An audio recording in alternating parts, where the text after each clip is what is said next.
Live na nakapanayam sa programang Star Talk kanina si Denise Cornejo. Sa programa, tinanong siya ukol sa mga komento sa social media kung saan sinasabing nakapangiti pa ang dalaga na makunan sa CCTV ng kanilang condominium. Pero paliwanag ni Denise, hindi pa niya nakikita ang CCTV at wala pa sila nakukuhang kopya nito. Muling giit niya siya ang inosente at biktima sa gusot na kinakaharap nila laban sa aktor at TV host na si Vong Navarro. Hindi rin daw siya natatakot dahil alam niya kung ano ang totoo. Ipinaglaban din ni Denise ang grupo ni Cedric Lee na tumulong sa kanya. Nagpasalamat din si Denise sa mga naniniwala at hindi naniniwala sa kanya. Naging emosyonal naman siya nang tanungin siya kung ano ang mensahe niya kay Vong. Puro na lang kami. Sila na nga ang tumulong eh. Tinulungan nila ako, pinagtanggol nila ako. Kaya ito ang tamang oras para pagtanggol ko sila. Kuya Bo, may mga anak kang lalaki. May mga kapatid kang babae. Yung mga anak mo lalaki, anong ituturo mo sa kanila? Ano ipapamana mo sa kanila?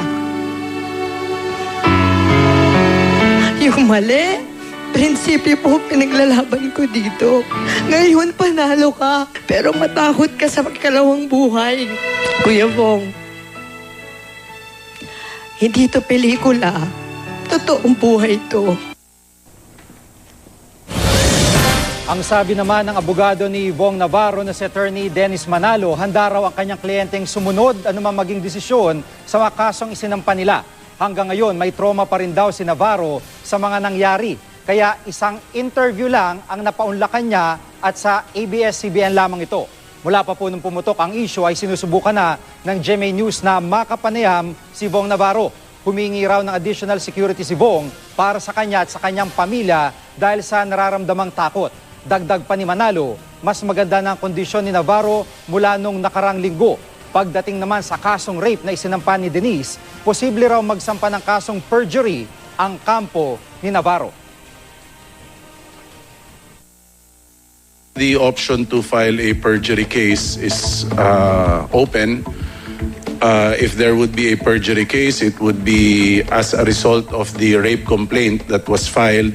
Kasi po, sa ating pong batas, pagka kayo ay may sinabi na hindi makatotohanan sa isang material na bagay na nire-require ng batas, gaya ng isang reklamo na kriminal, pwede po kayong sampahan ng perjury.